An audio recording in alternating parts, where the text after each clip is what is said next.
Welcome to கதை திரட்டு audio books. இந்த வீடியோவில் நம்ம என்ன கதை கேட்க போகிறோம்னா வானப்பிரஸ்தம்.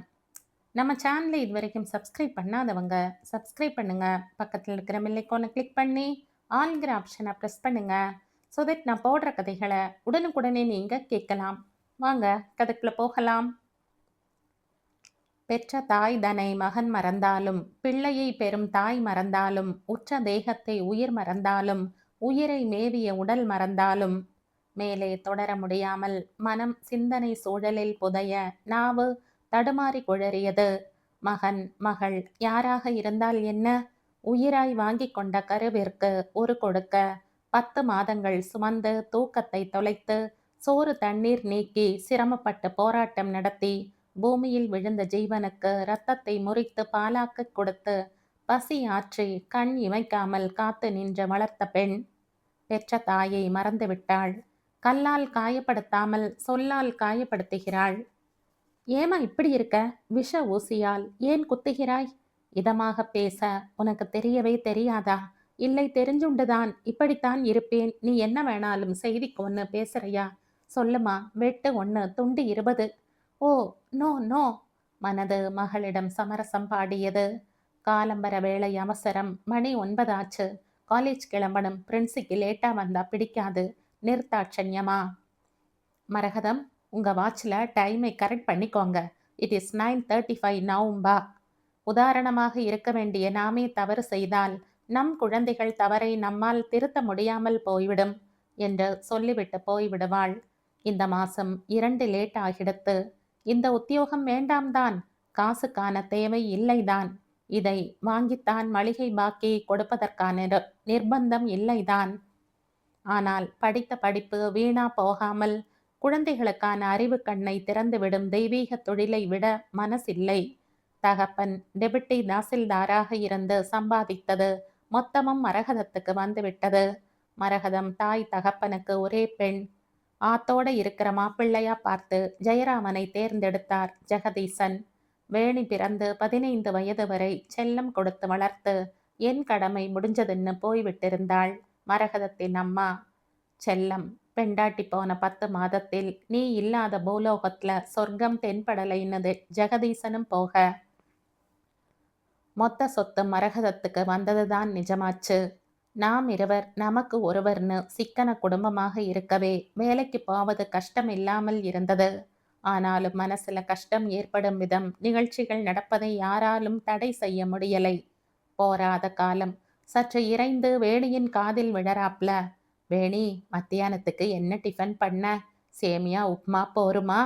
மரகதம் கேட்க போக பதிலே சொல்லாமல் போனாள் வேணி. ஏண்டி, உன்னைத்தானே கேட்குறேன், பதில் சொல்லாம போனா எப்படி? எதையோ பண்ணு. எதையோ பண்ணுன்னு சொல்றத முன்னாலேயே சொல்லியிருக்கலாம் இல்லையா? கேட்காம பண்ணா அதை ஏன் பண்ண, எனக்கு பிடிக்கலைம்பா. உனக்கு உங்க பாட்டி செல்லம் கொடுத்து வளர்த்து குட்டி சுவராக்கிட்டா. 5 வயசுல இருக்கிறப்ப குழந்தை விவரம் புரியற வயசு வந்தா சாதாரணம் ஆயிடுவான்னா, அப்புறம் 2ம் கெட்டாம் வயசு தானே புரிஞ்சுப்பான்னா. சாகசத்துக்கு முன்னால எல்லாம் கல்யாணமாகி அவா குடும்பம்னு ஆனா சரியா போயிடும்னா எப்ப நீ சரியாவையோ? ஏன் கத்துற? கத்தாம மெதுவா பேச தெரியாதா நோக்கு? நானா கத்துறேன்? காலம்பர வேளையில கேசட்டை போட்டு அலற விடுற. உனக்கு காதுல விழணுமேன்னு இறைஞ்சு பேசினா கத்தராப்புல இருக்கா? நாம நல்ல போஸ் லொக்காலிட்டி ஃப்ளாட்ல இருக்கோம். 1500 சதுர அடி ஃப்ளாட். அக்கம் பக்கத்துல எல்லாம் டீசன்ட் பீப்புள். எனக்கு இந்த மாதிரி நீங்க கத்தினா பிடிக்காது. எனக்கு அவமானமா இருக்கு. கிளாஸ் ரூம்ல இறைஞ்சு பேசி பேசி குரல் பெருகெடுத்து. உனக்கு அவமானமா இருந்தா பேசல. சாரி, தெரியாம கேட்டுட்டேன். சில நாளைக்கு கேன்டீன்ல பார்த்துக்கிறேன்னு சொல்லிவிட்டேன்னு கேட்டேன். என்னால உனக்கு அவமானம் வேண்டாம். எனக்கும் கொஞ்சம் டீசன்சி போராதுதான். மரகதம் பேச, சத், இந்த வீட்டை விட்டு ஒழிஞ்சாத்தான் நிம்மதி. வேணி வேகமாய் வார்த்தைகள் இறைக்க அதிர்ந்து போனாள் மரகதம். சிநேகிதிகளிடம் சிரிக்க சிரிக்க இதமாக பேசும் வேணி பெற்ற தாய் நான் என்னிடம் ஏன் இப்படி இருக்கா? வண்டாய் நெஞ்சை குடைந்த கேள்வியில் ஜடமாகி நிற்க, வாயை மூடிண்டு உனக்கு சமைக்க தெரிஞ்சா சமை, இல்லைன்னா எங்கேயாவது போ. ஒரு நாளை போல உங்க 2 பேருக்கும் அது என்ன குரு கஷேத்திர யுத்தமோ? சத், மனுஷன் நிம்மதியா பேப்பர் படிச்சிடக்கூடாதே. ஜெயராமன் இரைந்து கத்த, மணக்க மணக்க சேமியா உப்மா அடுப்பில் தள தளவென வெந்து இறங்கியது. பட் பட்னு சாமான்களை ஓசைப்படுத்தி அலங்காரம் முடித்து நின்று கொண்டே சாப்பிட்டு டப்பாவை பையில் வைத்து கொண்டு அப்பா பாய்ன்னு கிளம்பினாள் வேணி. அவள் அப்பா பெண். அவளின் தவறுகள் அவரால் ஒப்புக்கொள்ளப்பட்டவை. பெண்ணை சீ என ஒதுக்க மாட்டார். புருஷனுக்கு சாதம் போட்டு சாப்பிட உட்கார்ந்தாள் மரகதம். வாத்தியார் புள்ளை மக்கு. வாத்தியார் அம்மா பொண்ணு ஒழுங்கீனம் உதவாக்கரை. யாரும் எழுதி வைத்துவிட்டு போகலை. ஆனால் நடப்பது இதுதான். எத்தனை குழந்தைகளின் மனசுல பதியிற மாதிரி பாடம் சொல்லி கொடுத்து, ஒழிஞ்ச நேரத்துல சிநேகிதியாக நடைமுறைகளை காட்டி கொடுத்து, புரிய வைத்து திசை திருப்பி இருக்கிறாள்.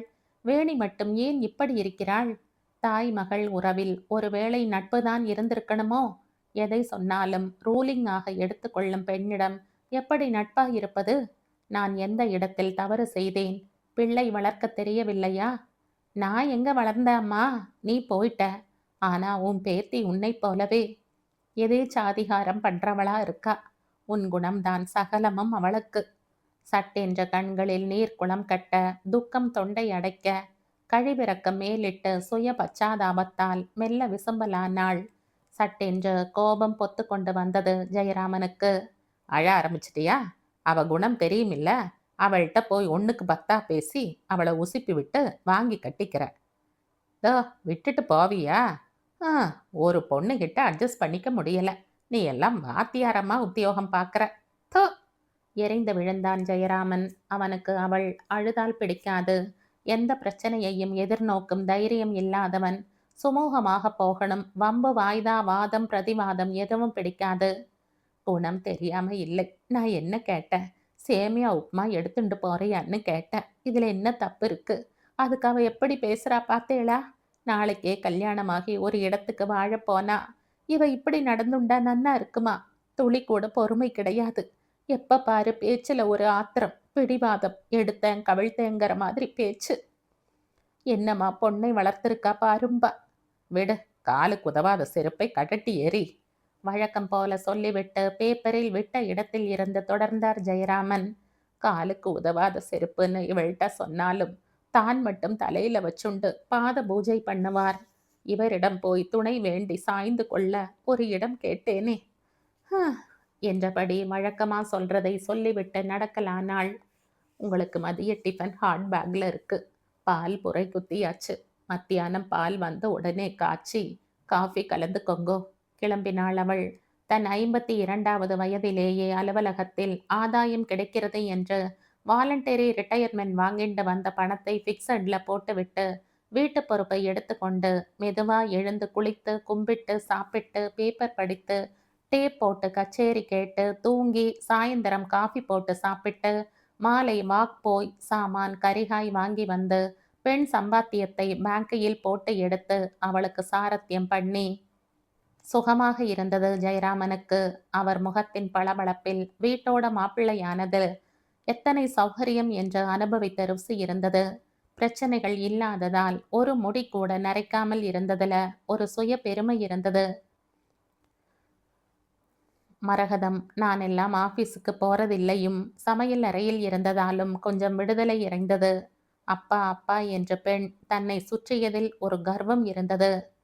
மொத்தத்தில் ஜெயராமனுக்கு வாழ்க்கை வசதியாக இருந்தது. வானத்தின் நீளம் பறந்து விரைந்து கிடக்க நட்சத்திர புள்ளிகள் என்னை கோலமிட்டு சேருங்களேன் என்று கண் சிமிட்ட தூக்கம் வராமல் புரண்டாள் மரகதம். இந்த தை மாதத்தில் 21 வயதில் நிற்கிறாள் வேணி. இப்ப ஜாதகம் எடுத்தால்தான் அடுத்த தையிலாவது வரன் குதிரும். பொறுப்பில்லாமல் பேசுவதும் விதண்டாவாதம் செய்வதுமாய் காலம் கழிக்கும் மகளை எப்படி கரை சேர்ப்பது?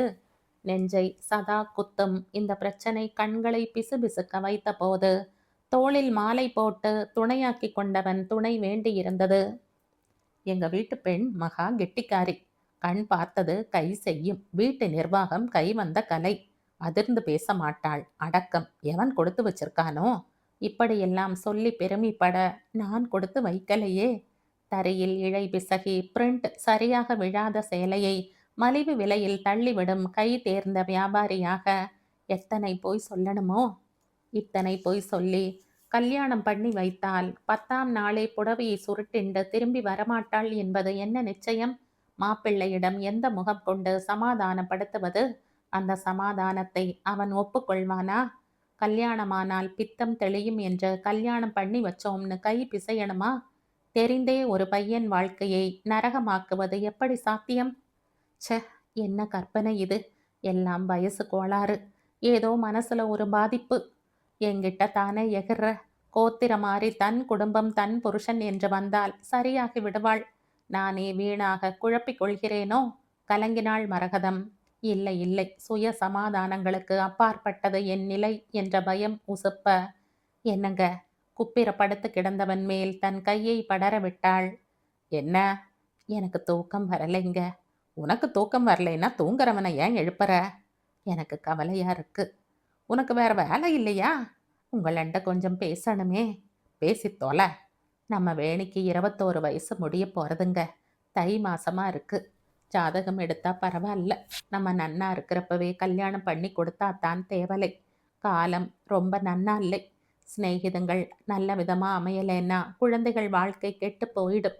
வேணியை நினைச்சா எனக்கு பயமாத்தான் இருக்கு. எப்படி அமையுமோ? பெண் குழந்தைகள் கொஞ்சம் அனுசரணையா இருக்கக்கூடாதா? ஹா! உனக்கு அவளை சொல்லலைன்னா சாப்பிட்ட சாதம் ஜீரணமாகாதே. ஆமாங்க, எனக்கு வேற வேலை இல்லை உங்க பொண்ணை சொல்றதை தவிர.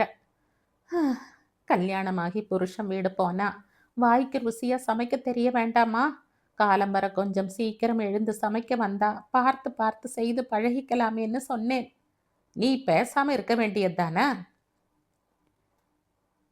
எப்ப பாரு உனக்கு இதே பேச்சா போச்சு. கத்துக்காட்ட என்ன ஆயிடும்? என் பொண்ணு ஒரு சமையற்காரியை வச்சுண்டு போறா. நீ தான் அல்பம், உனக்கு மனசு வராதுன்னு இன்சல்ட் பண்ணினீங்க. ஒன்று சொல்கிறேன் கேட்டுக்கங்க. பொண்ணு முன்னால பொண்டாட்டியை மட்டம் பண்ணினா அந்த பொண்ணு எப்படிங்க தாயை மதிக்கும்? ஆள் வச்சு அதிகாரமாக இருக்க வேண்டாம்னு நான் சொல்லலையே. வேலை தெரிஞ்சுண்டா தானே வேலை வாங்க முடியும். அது சொன்னால் உங்களுக்கும் புரியலை. எனக்கு என்னவோ கவலையாக இருக்கு. அவள் வாழ்க்கை நல்லபடியாக அமையணுமேன்னு பயமாக இருக்கு. மெல்லிய குரலில் சொற்கள் தழுதழுக்க புருஷனிடம் இறைஞ்சிய போது புருஷனை முந்தானையில முடிஞ்சுக்க தெரியாததன் அசட்டுத்தனத்தின் மேல் அவளுக்கு கழிவிறக்கம் ஏற்பட்டது தெரிந்தது. இப்ப மணி 2. பொண்ணு கல்யாணத்தை நினைத்து பயப்படுற நேரமா இது? தூங்குற நேரம், அதுவும் நிம்மதியா தூங்குற நேரம். உனக்கு வேற வேலை இல்லை. தூங்குறவனை எழுப்பி உட்கார வச்சு கதை பேசிண்டு. ச்சே! கடுப்படித்தான் ஜெயராமன். நாளைக்கு நல்ல நாளா இருக்கு. ஜாதகத்தை எழுதி சுவாமி கிட்ட வச்சு எடுத்து சாஸ்திரிகள் கிட்ட கொடுத்துட்டு வரேளா? ஆகட்டும். அடுத்த நிமிடமே குரட்டை விட்டு தூங்க ஆரம்பித்தான் ஜெயராமன். இவன் மன்னன். இப்படி கவலை இல்லாமல் தூங்க இவனால் தான் முடியும். மனதுக்குள் போராடி கண் வலித்து அசத்துகையில் மணி 4:30க்கு மேல் ஆகிவிட்டது. கடவுளே காப்பாத்து என்ற இறைஞ்சுகையில் அவள் தூங்கி போயிருந்தாள். அடுத்த 10 நாட்களிலே விஷயம் தெரிந்த போது தொம் தொம் என்று குதித்தாள் வேணி. என்னால கல்யாணம் பண்ணிக்க முடியாதுப்பா. என்னம்மா இது? நீ என்ன சின்ன குழந்தையா? உன் வயசு பெண்கள் எல்லாம் கல்யாணம் நிச்சயமாகின்றிருக்கே. இல்லப்பா, என்னால முடியாது. முன்பின் தெரியாதவனை கணவனா ஏத்துக்கிட்டு அவனோட வாழறது எப்படி சாத்தியம்? அவன் வீட்டு மனுஷா எப்படி இருப்பாளோ, அவன் குணம் எப்படி இருக்குமோ? உன்னை விட நல்லதாத்தான் இருக்கும். மனசு கத்திய போது தன்னை அடக்கி கொண்டாள் மரகதம். It is impossible. நான் கல்யாணம் பண்ணிக்க மாட்டேன். ஒரு பாட்டம் அழுது ஓய்ந்தாள் வேணி. நல்ல பையனா, படிச்சவனா, வசதி உள்ளவனாத்தான் பார்த்து கொடுப்போம். ஏமா ராஜாத்தி, நீ கஷ்டப்படணும்னு நாங்க நினைப்போமா? எங்க காலத்துக்கு பின்னால உனக்கு ஒரு துணை வேண்டாம்?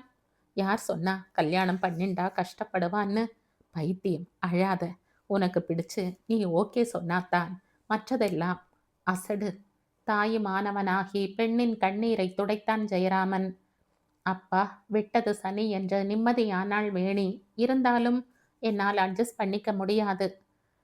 என் வேவ் லென்த் நிச்சயமா மற்றவர்களிடமிருந்து மாறுபட்டது. திருப்பி திருப்பி அதையே சொன்னாள் வேணி. சுய நம்பிக்கை இல்லாததால் அடுத்தவர்களை நம்ப மறுத்தாள். பெற்ற தாயை நம்பியிருந்தால் பிரச்சனைகளும் எழும்பியிராது. படைத்த கடவுளையாவது நம்பணும். கடவுள் பக்தியா? அது மருந்துக்கு கூட கிடையாது. அதனால் கல்யாணம் எனும் பேச்சே பயத்தை தருவதாயும் நம்பிக்கை இல்லாததாகவும் தெரிந்தது. ஏகப்பட்ட கண்டிஷன்கள் போட்டாள். பையன் நன்றாக இருக்கணும். வண்டி ஓட்ட தெரியலைன்னா அவன் ஆண் பிள்ளை இல்லை.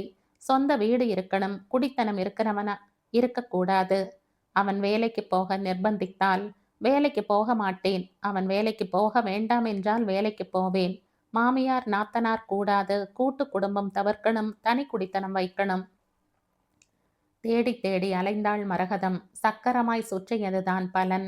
ஜாதகம் பொருந்தி பெண் பார்க்கும் படலம் வரை வந்தது ஒரு இடம்தான். பையனின் தகப்பனார் மட்டும் முதலில் பார்க்க வந்திருந்தார். கையில் பையனின் புகைப்படம் கொண்டு வந்திருந்தார். இனிப்பு காரம் என்று முடித்து காஃபி குடித்தவுடன் பேச ஆரம்பித்தார். பெண்ணை அவருக்கு பிடித்திருந்தது. ஓரளவுக்கு பாந்தமாக தன்னை அலங்கரித்திருந்தாள் வேணி. கை கூப்பி வணக்கம் சொல்லி பக்கத்தில் இருந்த சோஃபாவில் உட்கார்ந்தாள். சம்பந்தம் பேச வந்தவர் பேச ஆரம்பித்தார். போர்வீகம் குடும்பம் என்று ஆரம்பித்து, அம்மா வேணி, நீ எந்த ஆஃபீஸில் வேலை பண்ணுற? சம்பளம் என்ன? 3 ரூபா தேருமா? உங்கள் ஆஃபீஸில் பிஎஃப்பா பென்ஷனா பிடிக்கிறாளா என்று தான் வேலை பார்த்த அலுவலகத்தில் தனக்கு கொடுக்கப்பட்ட சலுகைகளை பற்றியும் தன் மகனின் அலுவலகத்தை பற்றியும் தான் வாங்கும் பென்ஷன் பற்றியும் 10 நிமிடம் பேசி முடித்தார். மெதுவாக அவர் கிளம்பி போனவுடன் அத்தனை நேரம் பொறுமையாக இருந்த வேணி வெடித்தாள். அந்த ஆளை பார்த்தாலே எனக்கு பிடிக்கல. அவன் பிள்ளை எப்படி இருப்பானோ? அப்பா, நல்லா போடு போட்டார். தாங்களே அறுவை, சுத்த அறுவை. இவன் ஆஃபீஸில் இவன் வாங்குற பென்ஷனை பற்றி எனக்கு என்ன கவலை? நான் வேலைக்கு போவேன், இல்லாட்டி போக மாட்டேன். ஏன் சம்பளம் பற்றி உனக்கு என்ன கவலை என்று கத்தி முடித்தாள். ஒட்டு மொத்தமாக அலைந்து திரிந்ததில் ஏமாற்றம்தான் மிச்சமானது. வேண்டாம், இந்த விளையாட்டு வேண்டாம். என்னால் முடியாது. இவளுக்குன்னு ஒருவன் பிறந்திருக்கானோ இல்லையா? இப்படி அலைந்து திரிந்து தவிக்க எனக்கு தெம்பில்லை. சரிப்படாதுப்பா. இந்த குணம் கெட்டவளுக்கு வரன் பார்க்கறதை விட சும்மா இருக்கலாம். நடக்கிறது நடக்கட்டும். மௌனமாகி போனாள் மரகதம். இந்த இடைப்பட்ட காலத்தில்தான் சுனில் வேணிக்கு நண்பனாகி போனான். அவள் குணத்தை புரிந்து கொண்டவனாகி நட்பில் உறவின் இழையோட பழகலானான். சாப்பிட்ட அலுப்பு மரகதத்துக்கு இருக்கக்கூடாது. உண்ட களைப்பு தொண்டருக்கும் உண்டு. சுமை தாங்கிக்கு அலுப்பு ஏற்பட்டால் அது எங்கு சாய முடியும்? அடுப்பு அலம்பி துடைத்து சமையல் உள் தரையை சரக் சரக் என்று துடைப்பத்தால் தேய்த்த போது உள் வாசற்படி நிழலாடியது. நிமிர்ந்தாள். ஜெயராமன் என்ன என்பது போல் பார்த்தாள். அவன் எப்போ போக போறா? எவன்? அதான் தினமும் வந்து போர் அடிக்கிறானே அந்த பையன் சுனில், இவளோட வேலை பண்றவன். 9 மணி ஆகிறது. அக்கம் பக்கத்தில் இருக்கிறவா பார்த்தா என்ன நினைப்பா? பேசாமல் இருந்தாள் மரகதம். நான் பாட்டுக்கு பேசிண்டே போற, நீ பாட்டுக்கு குட்டிச்சவர் மாதிரி நிற்கிறையே. அவன் எப்போ போக போறான்? என்ன கேட்டா? நறுக்கென்று சொன்னாள் மரகதம். ஊர் உலகம் என்ன சொல்லும்? இப்படி ஒரு நாளை போல அந்த தடியன் வர்றதும் அவள் பேசுறதும். அதுக்கு நான் என்ன செய்யட்டும்? அவள்கிட்ட சொல். இப்படி தினமும் அவன்கிட்ட மணிக்கணக்கா பேசுறதுக்கு அப்படி என்ன இருக்குன்னு கேள். ஆகட்டும். அந்த நேரத்துக்கு சமாளித்து முடித்து கொண்டாள் மரகதம். ஆனால் அவள் கேட்க மாட்டாள். கேட்டால் அவளிடமிருந்து என்ன பதில் வரும்னு அவளுக்கு தெரியும். It is none of your பிஸ்னஸ்மா. அந்த பதிலை ஜீரணிக்கும் சக்தி தனக்கில்லை என்பது போல பேசாமல் இருந்து விடுவாள். அவளுக்கு தெரியும் அவர்கள் வெறும் நண்பர்கள் என்று. அவளுக்கு அவன் பால் துளி கூட காதல் இல்லை என்றும் தெரியும். ஆபீஸை பற்றி, சிநேகிதர்களை பற்றி, அவளை கல்யாணம் பேச வந்து போன ஆளை பற்றி, எவனோ ஒரு சிநேகிதன் அண்ணன் மனைவி அவள் மாமியாரிடம் சம்பளம் கொடுப்பது பற்றி, கலப்பு திருமணம் பற்றி, எல்லோர் உடம்பிலும் ஓடும் ரத்தம் சிவப்பு என்பதை பற்றி, இப்படி எத்தனையோ பேச்சுக்கள். வாழ்வின் போக்கிற்கு ஒத்து வராத உதவாத பேச்சுகள். சமுதாயத்துக்கோ வீட்டுக்கோ பெற்றவர்களுக்கோ அல்லது தனக்கோ எந்தவித உதவியும் செய்யாத பேச்சுகள். வாழ்க்கை பாதையின் மேடு பள்ளங்களை கரடு முரடுகளை சீர்படுத்த உதவாத பேச்சுகள் பேசப்பட்டன.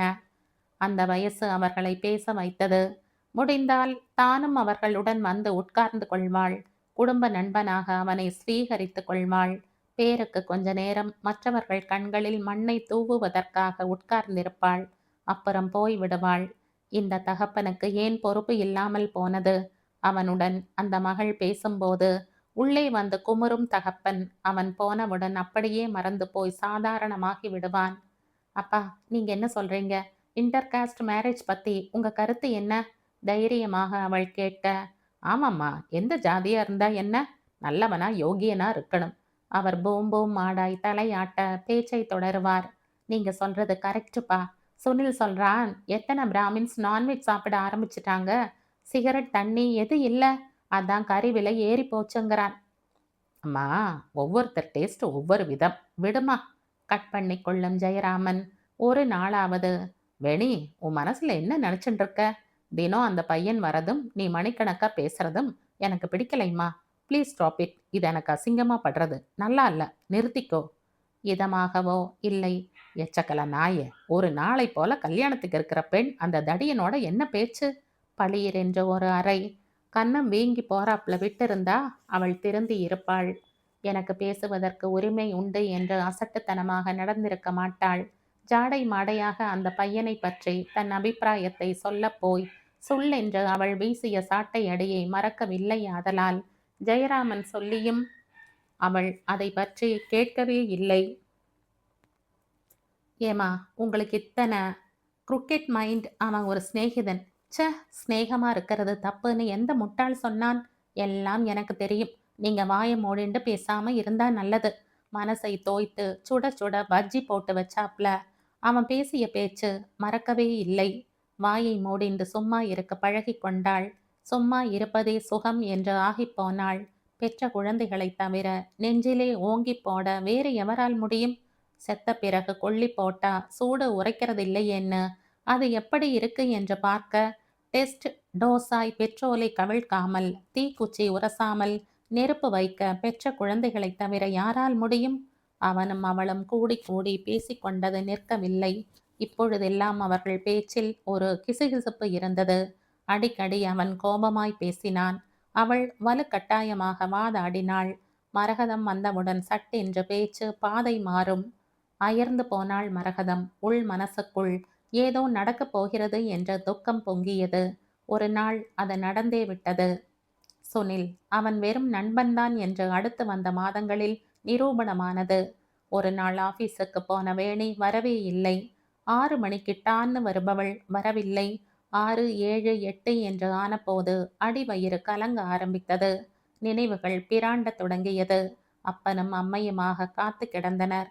வாசற்படியில் தவம் கிடந்து உள்ளுக்கும் வெளிக்குமாக போராட்டம் நடத்தி விளக்கேற்றி வைத்து பெருமாளிடம் அழுது எந்த போலீஸ் ஸ்டேஷனுக்கு தகவல் கொடுப்பது என்று தவித்து அன்று இரவை சிவராத்திரியாக்கி விரட்டி காலை 9 மணிக்கு சுனில் வந்தான். அவன் கையில் ஒரு கவர் கொடுத்துவிட்டு சரசரவென்று அவர்கள் பிரமிப்பில் இருந்து விடுபடும் முன்னர் திரும்பி விட்டான். 4 வரி அதில் எழுதப்பட்டிருந்தது. அப்பா, அம்மா, கடந்த 6 மாதமாக நான் பழகி நம்பிக்கை வைத்து என் மனதிற்கு சம்மதம் ஆனதினால் மிஸ்டர் ஜான் பாலை என் கணவனாக்கிக் கொள்ள முடிவு செய்தேன். எங்கள் திருமணம் இன்று காலை முடிகிறது. உங்களை பார்க்க எனக்கு துணிவில்லை. சாரி, மன்னித்து விடுங்கள். வேணி. ஜெயராமன் படித்து முடித்த பேப்பரை மரகதத்திடம் நீட்ட, கூடவே படித்து முடித்ததால் இறுகி போன மரகதம் சட்டென்று ஏற்பட்ட அதிர்ச்சியால் கால்கள் தொய்ந்து போக தள்ளாடி சுவரை பிடித்து கொண்டு மெல்ல சரிந்து உட்காரும் ஜெயராமனை மெல்ல தாங்கிக் கொண்டாள். எதுவுமே பேசவில்லை அவன். ஒரே நாளில் கண்கள் குழி விழுந்து பார்வை வெறித்து அனாதை குழந்தையாய் சோகம் தாக்கிய முகத்துடன் கவிழ்ந்து படுத்தவன் அதன் பின் எழுந்து நடமாடவே இல்லை. ஹோ ஹோ என்று எரிந்த வயிறின் சூடு தணியவே இல்லை. சல சலவென்று கொட்டிய தண்ணீர் வற்றவே இல்லை. எப்படி நடந்தது அது? பார்த்து கொண்டிருந்த போதே படுத்த படுக்கையானது எப்படி?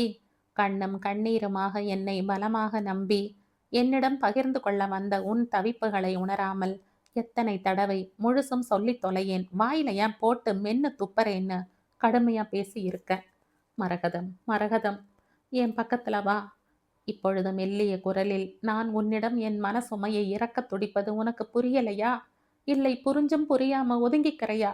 என் வார்த்தைகள் உன் மனசை சுட்டு சுட்டு காய்ச்சி விட்டதால என் மனசோட சூடு உனக்கு தெரியலையா?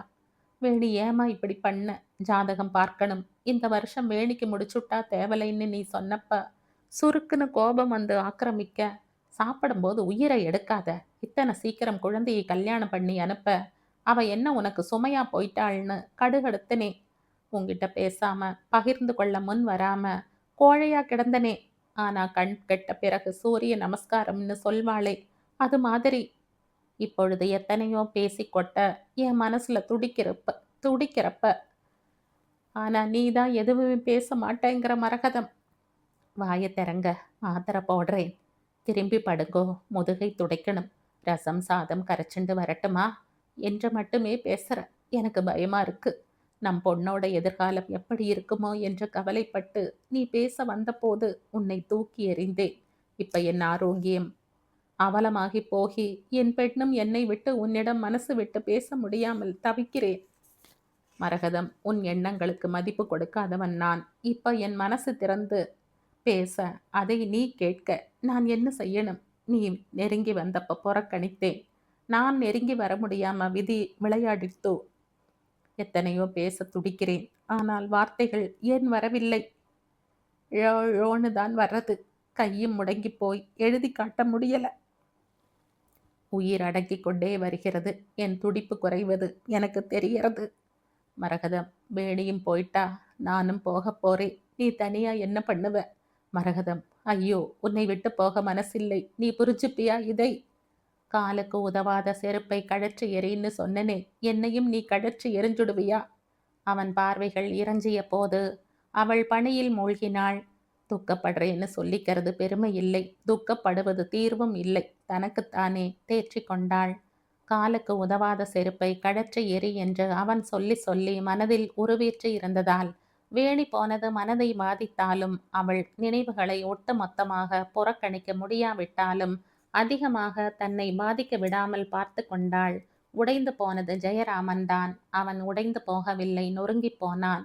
கண்மூடித்தனமான பாசம், எதிர்க்க முடியாத கோழைத்தனம், அத்தனையும் சேர்த்து ஒரு அமுக்கு அமுக்க படுத்த படுக்கையாகிய 10ஆம் நாளிலே அதுவாகி நீண்டு போய் நெருப்பில் எரிந்து சாம்பலாகி கரைந்து போனான். கல்லூரியே திரண்டு வந்து ஜெயராமனை வழி அனுப்பியது. மரகதத்துக்கு வந்த துக்கம் யாருக்கும் வந்துவிடக்கூடாது என்று பேசி பிரலாபித்தது. மேடம் மேடம் என்று தேம்பின இளசுகள். உசிரோட வாரி கொடுத்த பெண்ணை நினைத்து அழுவதா? உயிரற்று போன புருஷனை வாரி கொடுத்ததற்கு அழுவதா? அவள் வாய்விட்டு அழுதாள். தேம்பி தேம்பி அழுதாள். அழுது அழுது நெஞ்சின் ஊற்றுக்கண் மூடிக்கொள்ள உலர்ந்து காய்ந்து போன சருகாய் சுருங்கி போனாள். தொடர்ந்து லீவ் எடுத்து பின் வேலையை ராஜினாமா செய்தாள். சுனில் மட்டும் வந்து போய்க் கொண்டிருந்தான். போனவளை நினைவுபடுத்தாமல் அவளை உட்கார வைத்து உதவிகள் செய்தான். ஆன்ட்டி, வேணுகிட்ட நான் எவ்வளவோ பேசி பார்த்தேன். அவளை திருத்தணும்னு தான் நல்ல சிநேகிதனாக அவகிட்ட போராடினேன். கடைசியில் அவ எடுத்த முடிவை மாற்றிக்கொள்ளவே இல்லை. பெற்ற தாய் தகப்பனின் துக்கத்தில் உன்னுடைய சந்தோஷத்தை நீ ஏற்படுத்தி கொள்வது ரொம்ப தப்புன்னு சொன்னேன். அவ கேட்கலை. என்னால் அவளை புரிந்து கொள்ளவே முடியலை ஆன்ட்டி. அதனால தான் கடைசியில நான் அவளிடமிருந்து விலகிவிட்டேன். மனசால அவளிடமிருந்து விலகித்தான் போனேன். எங்க அப்பாட்ட இந்த கடிதத்தை கொடுத்துடுன்னு சொன்னப்ப மாட்டேன், என்னால முடியாதுன்னு சொன்னேன். ஆனா அவளை காணாமல் பார்க்காமல் நீங்க தவிச்சு போயிடுவீங்களேன்னு ஓடி வந்து உங்ககிட்ட கடிதத்தை கொடுத்தேன். அவ கல்யாணத்துக்கு கூட நான் போகல ஆன்ட்டி. என்னவோ எனக்கு பிடிக்கல. கடைசியில இப்படி இவள் செஞ்ச காரியத்தால அங்கிள் போயிட்டாரு. எனக்கு தாங்கல ஆன்ட்டி. Sorry anti, sorry. உங்களை சமாதானப்படுத்த என்னால முடியலையே என்று கேவினான். வாரம் ஒரு தடவை வந்து பார்த்து கொண்டான். ஆனால் அவன் அவளுக்காக கொண்டு வந்த அந்த கடைசி செய்தியில் அவள் ஆடித்தான் போனாள். 3 மாதமாக வட இந்தியா முழுவதும் சுற்றிவிட்டு சிம்லா, ஸ்ரீநகர் என்ற தேனிலவு முடித்துவிட்டு 2 நாள் முன்னதாகத்தான் வேணியும் அவள் கணவரும் பெங்களூர் வந்திருக்கின்றனர். மறுநாள் சென்னை வருவதாக இருக்க வேணி சுனிலின் ஆபீஸுக்கு ஃபோன் பண்ணி பேசியிருக்கிறாள். சுனில், எனக்கு என்னவோ இப்பெல்லாம் ஒரே துக்கமா இருக்கிறது. காரணம் இல்லாமல் அழுகையா வர்றது. நான் ஏன் அம்மா அப்பாவை ரொம்ப கொடுமைப்படுத்தி விட்டனோன்னு தோன்றது. கணவர் பெரியம்மா தான் இருக்கார். ஆனாலும் நான் செய்தது தப்புன்னு சொல்றார் சுனில். இந்த என் மாற்றத்துக்கு காரணம் நான் ஃபேமிலி வேயில இருப்பதாலோன்னு நினைக்கிறேன். என் வயிற்றில் உருவாகும் என் குழந்தைதான் எனக்கு புத்தி சொல்லி கொடுக்கறதோ. எனக்கு அம்மாவை பார்க்கணும் போல இருக்கு. அம்மா மடியில படுத்துண்டு அவள் முதுகு தடவி சாரிம்மான்னு அழணும் போல இருக்கு.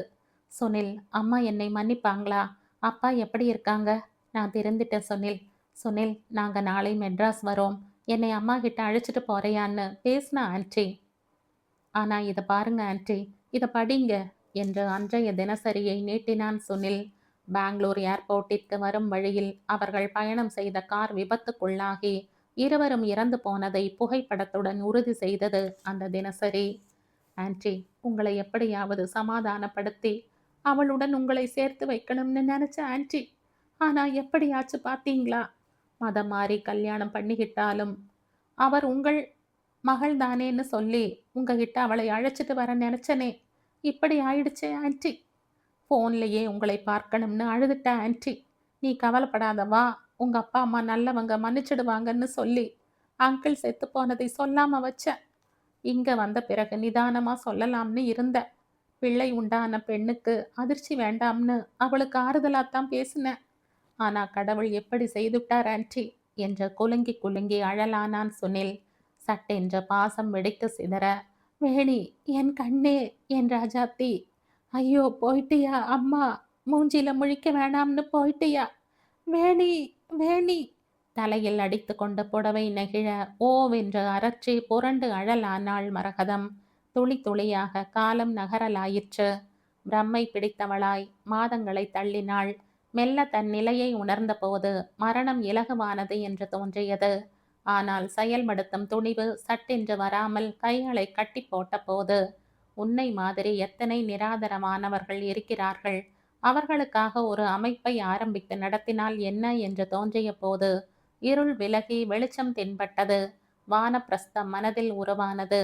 பிள்ளைகளால் கருவேப்பிலை கொத்தாய் எறியப்பட்ட முதியவர்களுக்காக, புருஷனால் ஒதுக்கி வைக்கப்பட்ட பெண்களுக்காக, பிறவியிலேயே அனாதையாகி நிராதரமானவர்களுக்காக அந்த அமைப்பு உருவானது. வீட்டை விற்றாள். என்றோ விளையாட்டாக வாங்கி போட்ட நகரத்தின் ஒதுக்குப்புறத்தில் கிழக்கு தாம்பரத்தில் இருந்த நிலத்தில் ஒரு ஆசிரமத்தை கட்டி முடித்தாள். மிக பெரிய அளவில் பத்திரிகையில் விளம்பரமும் கொடுத்தாள். வானப்பிரஸ்தம் உங்களை வருக வருக என அழைக்கிறது என்று அழைப்பு விடுத்தாள். ஆரம்பத்தில் 5 பேருடன் தொடங்கியது. வருடா வருடம் எண்ணிக்கை கூட்டியது. நிதி உதவிகள் அவள் கேட்காமலேயே வந்து குவிந்தது. 24 மணி நேர உழைப்பு வீண் போகவில்லை. ஆசிரமம் நிமிர்ந்து நின்றது. வானப்பிரஸ்தம் உங்களை வருக வருக என அழைக்கிறது.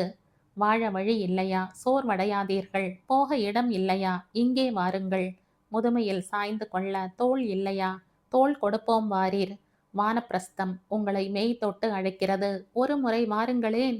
கல்கி புத்தகத்தில் முழு பக்கம் ஆக்கிரமித்து கொண்டிருந்த அந்த விளம்பரத்தை படித்தாள் பூரணி. தொடர்பு கொள்ளும் முகவரியை மற்றும் ஒரு முறை படித்தாள். மரகதம், வானப்பிரஸ்தம், ஔவை சாலை, கிழக்கு தாம்பரம், சென்னை. புத்தகத்தையும் பையில் பத்திரப்படுத்தி கொண்டாள். சென்னையில் இருந்து கிளம்பி 3 மாதமாகிறது.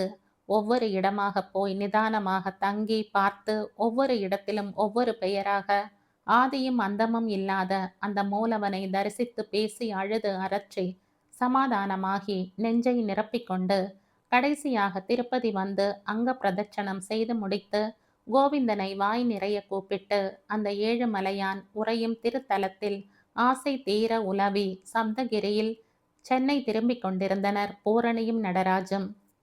ஏங்க, நான் ஒன்று சொல்கிறேன், கேட்பீங்களா? பூரணி நடராஜிடம் கேட்டாள். நம்ம நேராக வீட்டுக்கா போகணும்? ஏன்? இந்த விளம்பரத்தை பார்த்தீங்களா? பார்த்தேன். நேராக நம்ம அங்கே போனால் என்ன? போலாமே, வீட்டுக்கு போய்விட்டு போகலாம். அவர் கேட்க கேட்க அவன் ஒற்றை வார்த்தையால் பதிலை சொல்லி முடித்தான். நான் ஒன்று சொல்கிறேன், கேட்பீங்களா? அந்த வார்த்தைகள் அவனை அப்படியே சறுக்கிவிட எத்தனையோ வருடங்கள் பின்னோக்கி சரிந்தான். மரகதம், அக்கா மரகதமாக இருப்பாங்களோ? அவங்களை பார்த்து எத்தனை மாசமாச்சு?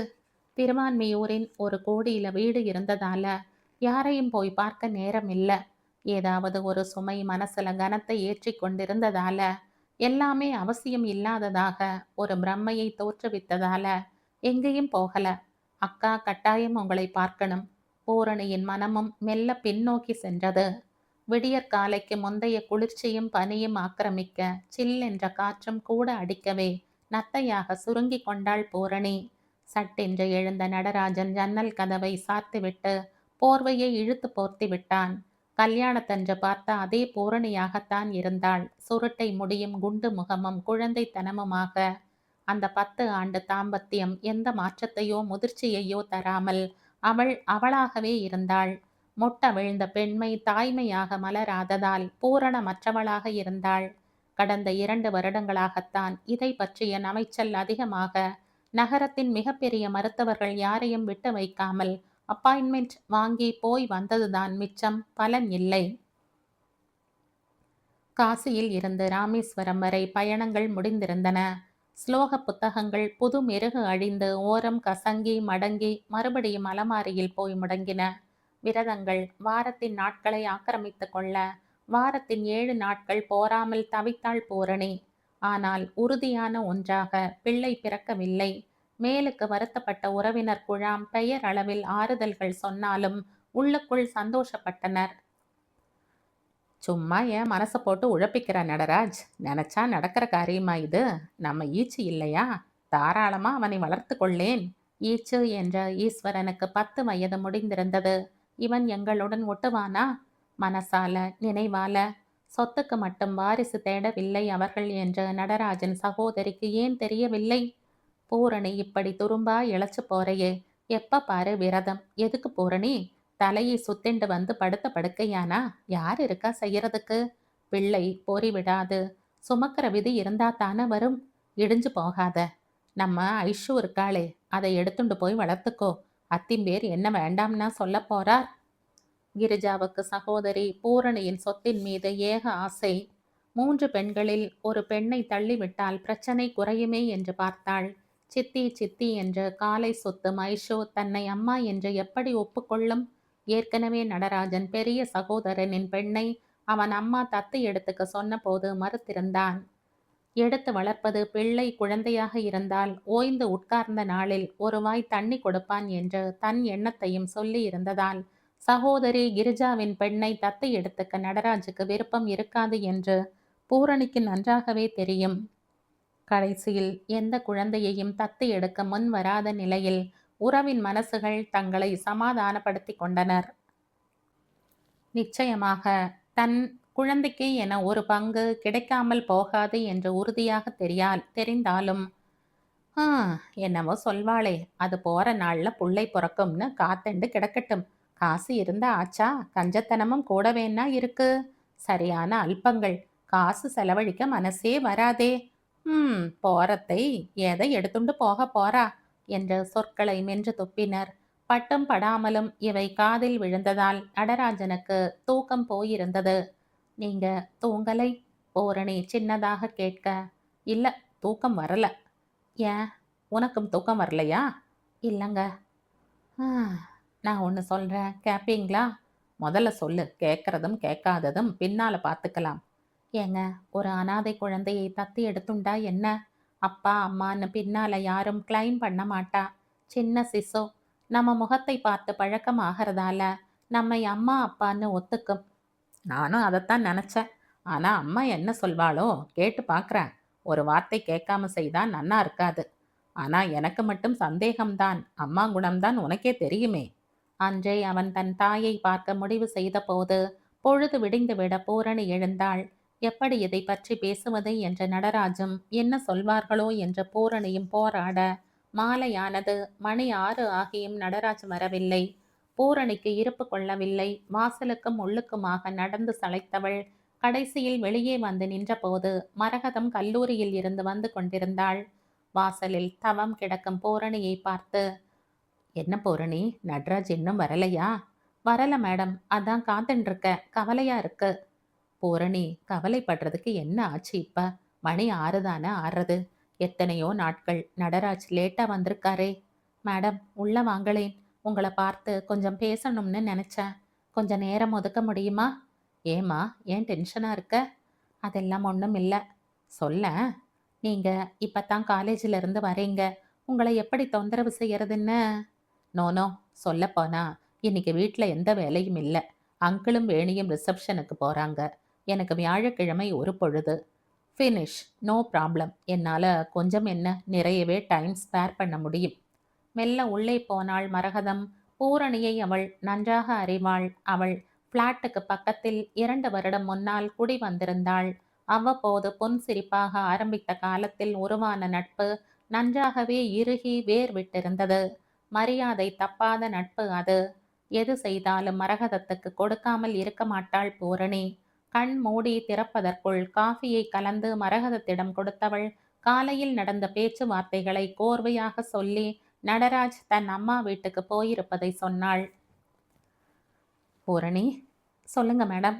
என் அபிப்பிராயம் பத்தி நீ கேட்கறது எனக்கு ரொம்ப சந்தோஷமா தான் இருக்கு. ஆனா குழந்தை இல்லையேன்னு நீ ஏன் இப்படி வருத்தப்படுற? இல்ல மேடம், வருத்தம்னு இல்ல. அது ஒரு குறையா இருக்கு. அவருக்கு குழந்தைன்னா ரொம்ப உசுரு.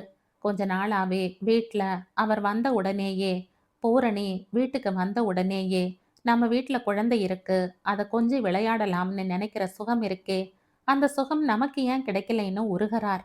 அவர் வருத்தப்படுறப்போ எனக்கு தாங்கல. நானும் நீனும் ஆடி எதிரும் புதிரின்னு எனக்கே ரொம்ப சலிப்பா இருக்கு. எந்த சுவாரஸ்யமும் இல்லாம இது என்ன வாழ்க்கை? சுவாரஸ்யம் கிடக்கட்டும். வாழ்க்கையில எந்த அர்த்தமும் இல்லாதது போல பிரச்ச பிரம்மையா இருக்கு. என் மாமியாரோ மச்சினர் பொண்ணையாவது இல்ல நாத்தனார் பிள்ளையாவது தத்து எடுத்துக்க சொல்றா. என் தங்கை ஒரு பக்கம் நெருக்கறா. அவருக்கோ சின்ன சிசுவா எடுத்து வளர்க்கணும்னு ஆசை. அது கூட பிள்ளை குழந்தைதான் வேணும்னு பிரியப்படுறார். அதனால தான் உங்கள்கிட்ட இதை பத்தி அபிப்பிராயம் கேட்கலாமேன்னு நினைச்சேன். இதனால எத்தனையோ பிரச்சனைகள் வந்தாலும் குழந்தை முகத்தை பார்க்கறப்ப அத்தனையும் போயிடும். ஒருவேளை இந்த குழந்தையை தூக்கி வளர்க்கறதால அவனுக்கு தம்பியோ தங்கையோ பின்னால பிறக்கலாம் இல்லையா? ஓகே, செய்யலாமே. ஆனா என் அபிப்பிராயத்தை உனக்கு தெளிவா சொல்ல பிரியப்படுறேன். என் அனுபவத்தை மனசுல வச்சுக்கிட்டு நான் அபிப்பிராயம் சொல்றதா நினைக்காத. எத்தனையோ மனுஷாலை சந்திக்கிறேன். காலம் ரொம்ப மாறி போயிடுத்து. அந்த நாள்ல 10 குழந்தைகள் பெத்தா அத்தனை பேரும் பெத்தவளுக்கும் தகப்பனுக்கும் மதிப்பு மரியாதை கொடுத்து அவர்களை நல்லபடியா கரை ஏத்தினா. வயசுக்கும் அனுபவத்துக்கும் அங்கீகாரம் இருந்தது. நினைச்ச நேரத்தில் அலட்சியப்படுத்த மாட்டா. இப்ப வார்த்தைக்கு மதிப்பில்ல. அது செல்லாத காசா எடுத்து. பெத்ததெல்லாம் பிள்ளை இல்ல, நட்டதெல்லாம் பயிரும் இல்லைன்னு ஆயிடுத்து. ஒரு குழந்தையும் இல்லைன்னா ஒரு சந்தோஷமும் இல்லைன்னு ஆரம்ப நாள்ல ஒத்துக்கலாம். ஆனா வயசான பிறகு ஒரு பிள்ளையும் இல்லாம இருந்திருந்தா ஒரு துக்கமும் இல்லாம இருந்திருக்குமேன்னு நிச்சயமா வருத்தப்படும் காலம் வந்துடும். ஒரு குழந்தைன்னு எடுத்து வளர்க்கறதை விட மாசம் ஒரு நாள் ஒரு அனாதை ஆசிரமத்துக்கு போங்கோ. இனிப்பு துணி பிஸ்கட் பழம்னு வாங்கி கொடுங்கோ. எல்லா குழந்தைகளுடனும் சேர்ந்து இருங்கோ. எந்த பிரச்சனையும் இல்லை. பெத்ததுகளே வயசான நாள்ல பெத்தவாளை பாரமா நினைக்கிறதுகள். உன்னை நானா பெக்க சொன்னேன்னு விதண்டாவாதம் பேசுறதுகள். உன்னை நான் அதைரியப்படுத்தவில்லை. உனக்கு என்று ஒரு குழந்தையை எடுத்து வளர்த்தாலும் என்றாவது ஒரு நாள் நீங்கள் அந்த குழந்தையை பெற்றவர்கள் இல்லை என்ற உண்மை தெரிய வந்தால் அந்த குழந்தையின் மனசு பாதிக்கப்படும். என் அம்மா என்னை ஏன் தூக்கி எறிந்தாள் என்று மனசுக்குள் குமுறும். நான் என் அம்மா அப்பா முகத்தை பார்க்கக்கூட முடியாமல் அப்படி என்ன பாவம் செய்தேன் என்று கேள்விகள் கேட்டுக்கொள்ளும். என் அம்மா யார்? அவள் எங்கே இருக்கிறாள் என்று வெறி வரும். மாசு இல்லாமல் நீங்கள் அந்த குழந்தையை வளர்த்தாலும் மாசுபடுத்த என்றே மனிதர்கள் காத்து கொண்டிருக்கிறார்கள். பாசத்தை கொட்டி வளர்த்த அந்த குழந்தையிடம் உங்களுக்கு எத்தனையோ எதிர்பார்ப்புகள் இருக்கும். ஒருவேளை ஒட்டு மொத்தமாக உங்கள் எதிர்பார்ப்புகள், அனுமானங்கள், இலக்குகள் இவை சிதைந்து போனால் உங்களால் எத்தனை தூரம் அதை தாங்க முடியும் என்று யோசனை பண்ணிக்கோங்கோ. எப்பொழுதுமே ஒரு செயலை தொடங்குகையில் நெகட்டிவ் அப்ரோச் செய்து பார்த்து நம்மை அதற்கு தயாராக வைத்து கொள்ள வேண்டும். நான் உன்னை ஒருபோதும் திசை திருப்பிவிட தயாராக இல்லை. ஆனால் சிந்தித்து ஒரு தடவைக்கு பல தடவை யோசித்து நீயும் நடராஜும் கலந்து பேசி ஒரு முடிவு எடுங்கோ. ஆல் தி பெஸ்ட் என்று சொல்லி நடராஜ் வந்தவுடன் மரகதம் திரும்பி இருந்தாள். மரகதம் பேச பேச பூரணிக்கும் அவள் பேசுவதில் உடன்பாடு இருந்தாலும் புருஷனின் சந்தோஷத்துக்காகவும் நீண்ட நாள் ஏக்கம் தருவதால் வாழ்க்கை பாதையின் போக்கில் ஏற்படும் திருப்பத்திற்காகவும் ஒரு சின்ன குழந்தைக்காக காத்திருப்பதில் எந்த பிரச்சனையும் இருக்காது என முடிவெடுத்தாள். நடராஜ் வரும்பொழுதே முகத்தை தொங்க போட்டு கொண்டு வந்தான். அவன் அம்மாவுக்கு இதில் இஷ்டம் இல்லை. குலம் கோத்திரம் தெரியாத அனாதை சிசுவை எடுத்து வளர்க்க உடன்பாடில்லை. தன் பிள்ளையின் சொத்துக்கு ஊர் பேர் தெரியாத குழந்தையை வாரிசாக்க இஷ்டம் இல்லை என்பதுதான் நிஜம். வழக்கமான சந்தோஷமும் கலகலப்பும் காணாமல் போய் கண்ணாமூச்சியாக ஆழ்ந்த அமைதியும் வெறுமையும் அந்த வீட்டில் ஆட்டம் போட்ட போதுதான் நடராஜன் சிநேகிதன் ரகு கன்னியாகுமரியில் இருந்த தன் சகோதரன் குழந்தை ஒன்றை தத்து எடுத்து கொண்டதை சொல்லி விவேகானந்தர் குழந்தைகள் நல மையம் செய்யும் பணியை விளக்கி வற்புறுத்தி நடராஜை அந்த இடத்திற்கு அழைத்து சென்றான். கணவரின் குடிலாக நகர சந்தடிகளில் இருந்து தள்ளி இருந்த அந்த இடத்தையும் கண்வரின் குடிலாக நகர சந்தடிகளிலிருந்து தள்ளி இருந்த அந்த இடத்தையும் அதை நடத்தும் சுவாமிஜியையும் பார்த்தபோது நடராஜின் மனசிலே சரியான இடத்துக்கு வந்திருக்கிறோம் என்ற நம்பிக்கை ஏற்பட்டது. குழந்தையின் பெற்றோர் பற்றிய விபரம் தவிர மற்றபடி குலம், பிறந்த தேதி அனைத்தையும் சுவாமிஜி தெரிவிக்க தன் நிலைமையை மனம் விட்டு பேசினான் நடராஜ். 10 நாள் அங்கேயே தங்கி எல்லா ஏற்பாடுகளையும் செய்து தருவதாக ரகு சொன்னாலும் நல்ல நாள் பார்த்து பூரணியையும் அழைத்து வருவதாக சொல்லி நடராஜ் திரும்பினான். ஒரு நல்ல நாளில் பூரணியை அழைத்து கொண்டு சிநேகிதன் ரகுவுடன் அவன் சகோதரன் வீட்டில் 10 நாட்கள் தங்கி 3 மாத சிசுவை பார்த்து குலம், ஆரோக்கியம் என்று பார்த்து திருப்திப்பட்டு குழந்தையின் மெடிக்கல் ரிப்போர்ட் திருப்தியாக இருக்கவே விதிமுறைகளை முடித்து கொண்டு ஆசிரமத்திற்கு கட்ட வேண்டிய பணத்தை கட்டி சின்ன கண்ணனை சுவாமிஜி அந்த ஆசிரமத்தின் கோவிலில் பூஜையை முடித்து பூரணியின் மடியில் விட்டபோது குழந்தை அவள் புடவை தலைப்பை இறுக பற்றி கொண்டு முகம் பார்த்து சிரித்தான். பூரணி குளிர்ந்து போனாள். குழந்தையின் கை புடவையை கெட்டியாக பிடித்ததை பார்த்து அதிசயித்தாள். சுவாமி சந்நிதியிலேயே கொஞ்சம் நெல்லை கொட்டி பகவான் மேல் போட்டிருந்த வஸ்திரத்தை விரித்து குழந்தையை கிடத்தி கிரிதரன் என்று பெயரை எழுதி நாமகரணத்தை முடித்து கொண்டு சென்னை திரும்பிய போது ஆரத்தி சுற்றி உள்ளே நுழைந்தாள் மரகதம். கோகுலத்து கிருஷ்ணனாக வளர்ந்தான் கிரிதரன். சிநேகிதர்களும் உறவினர்களும் வந்து பார்க்க நடராஜின் பெற்றோர் மட்டும் வரவே இல்லை. அக்கா, இந்த சின்ன சிசு என்ன தப்பு செய்தது? வயசானவர்கள் தானே இவர்கள். இவர்கள் மனசு ஏன் இருண்டு இருக்கிறது என்று பூரணி மாய்ந்து போனாள். கண்ட அனாதை சனியன்களை பேரன்னு சொல்லிக்க என்னால் ஆகாது என்றபடி சொந்த பிள்ளைக்கும் மருமகளுக்கும் சேர்த்தே முழுக்கு போட்டனர் நடராஜின் பெற்றோர். ஏதோ பிடிவாதமா இருக்கா, குழந்தை முகம் பார்த்தா சரியாகிவிடும் என்று கணக்கு போட்டு குழந்தையை எடுத்து வந்த நடராஜுக்கு இது மிகப்பெரிய இடியாக இருந்தது. முன் வைத்த காலை இனி பின் வாங்குவதில்லை என்று முடிவு செய்த நடராஜ் குழந்தையை சட்டபூர்வமாக தத்து எடுத்து கொண்டு வந்தாகிவிட்டது. இனிமேல் எதுவும் செய்ய முடியாது. கொஞ்ச மாதங்களில் சரியாகி விடுவாய் என்று மனதை திடப்படுத்தி கொண்டான். மரகதம்தான் பூரணிக்கு உடன்பிறப்பாய் உதவி செய்யலானான். மேடம் என்பது போய் அக்கா அக்கா என்று காலேஜ் போன நேரம் போக மீதி நேரத்தில் 1000 சந்தேகங்களுடன் ஓடி வருவாள் பூரணி. அக்கா, ஓடி வாங்களேன், கிரி குப்புறப்படுத்திட்டான் என்று குதூகலித்தாள். முட்டி போடுறான் பாருங்கன்னு ஒரு நேரம், ngா சொல்றான்னு ஒரு சமயம், பால் பாட்டிலை கொடுக்க மாட்டானாம்னு ஒரு தடவை. இப்படி பூரணியுடன் அதிகமாக ஒட்டி கொள்ளாத நடராஜும் உறவு கொண்டாட சோலையாக மலர் பூத்து குலுங்கும் நந்தவனமாக அந்த குடும்பம் இருந்ததுதான் மரகதத்துக்கு மிகவும் இதமாக இருந்தது. ராக்கண் முழித்து பார்த்து பார்த்து செய்து பெற்ற தாயை விட தன் நினைவுகளை மூச்சை பேச்சை சரமாக்கி காலமெல்லாம் தர முடியும் என பூரணி லயித்த போது தன் அப்பா அம்மா வந்து பார்க்காத துக்கம் நடராஜுக்கு காணாமல் போனது. கிரி வளர்ந்தான், செல்லமாக வளர்ந்தான், செழிப்பாக வளர்ந்தான். அவன் வளர வளர பூரணியின் எதிர்பார்ப்புகளும் சுகமாய் வளர அவள் மிகவும் சுயநலக்காரி ஆனாள்.